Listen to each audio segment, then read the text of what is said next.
Еве ќе решиме оваа задача. Дадена е табелата со вредности, да се најде линеарна функција која најдобро ги опишува податоците во смисла на најмали квадрати. Значи, треба да најдеме линеарна функција. До овде е задачата и сега почнуваме со решавање. Треба да најдеме линеарна функција. Општиот облик на линеарна функција ни е ова. Y еднакво ax плюс b, каде што а е коефициентот на правец, а б е пресекот со y-оската, но тоа сега не интересира во моментов. Значи, треба да ги најдеме а и б за да ја запишеме оваа линеарна функција. А со методот на најмали квадрати се пресметува по оваа формула. Еве формулата за пресметување на А на коефициентот на правец, N по сума, сега ќе видиме како ќе ги пресметаме сумите. И B како ќе го пресметаме. За да го пресметаме А, треба N ни е во табелата 4, бидејќи имаме зададено 4 податоци. Овој број ни е 4. Ако имаме 5 податоци, N ќе биде 5. Ако имаме 6 во табелата, ќе биде 6. Ако имавме 3 и така натаму. И сега ги пресметуваме овие суми. Сума од X по сума од Y, оваа сума. И потоа ќе ги замениме за да се пресмета вредноста на А.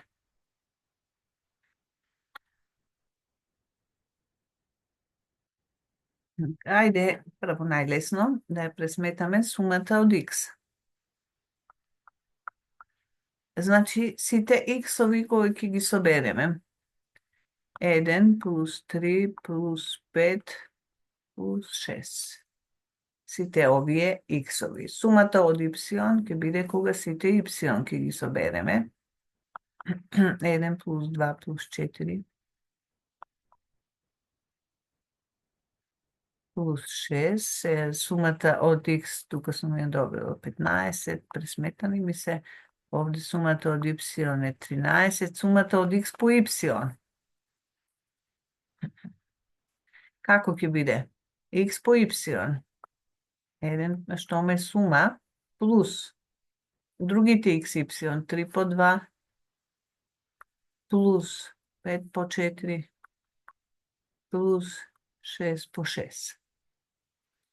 Потоа пресметуваме ова, сума од X на квадрат. Тоа се квадрати на X-овите. 1 на квадрат, плюс 3 на квадрат, плюс 5 на квадрат, плюс 6 на квадрат. И кога ќе се пресмета, го имам долу пресметано, ќе го видиме резултатот. И уште што, ова ни е сума од X, па целото на квадрат, значи оваа сума, овој број 15 на квадрат, ќе го замениме. Ги заменуваме вредностите во А и на овој начин пресметуваме колку е А. Ги имам долу напишано. Малце ќе поместиме табелата сега е. Значи, заменуваме за А. А ќе биде N ни е 4 по сума XY. Еве ова, по 63. Еве, по 63. Потоа имаме минус кам минус. Сума од X сме добиле 15. Сума од Y сме добиле 13. Тука заменуваме врз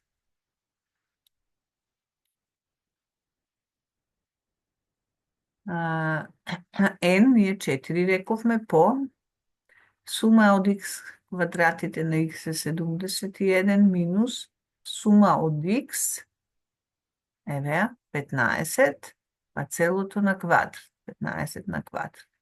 И тука е пресметано, се добива приближно 0,966. Сега да го пресметаме и B. Само ги заменуваме вредностите. Сума од Y, еве за B. Сума од Y ни е 13. 13 минус А, веќе предходно го имаме добиено А, 0,966, еве го, по 15, сума од x. Еве ни е сума од x.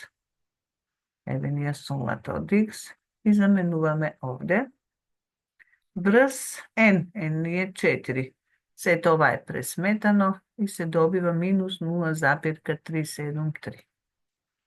Рековме линеарната функција ни е ax плюс b, ги имаме a и b, само заменуваме овде и ја добиваме, еве, функцијата ќе ни биде ова.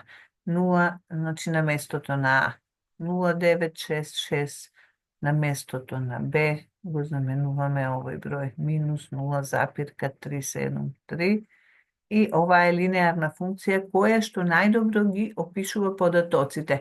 Сега јас ќе ви пуштам нешто скицира во GeoGebra со овие точки и ќе видиме дека ова функција минува во нивна близина.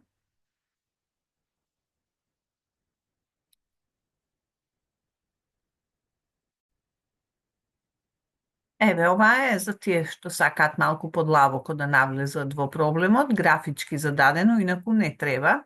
Еве ни е функцијата 0,97x, таа е приближна функција и затоа е околу точките. Значи, овие точките се од табелата 1, 1, 3, 2, 5 со 4 за x, y и за d, и овие точки најдобро ја опишуваат таа функција, односно таа права или таа линеарна функција. Значи, ова ви е вишок, малку ако сакате објаснување геометриски што означува тоа. Инаку, со претходното, со запишување на линеарната функција, задачата е решена. Толку оваа задача.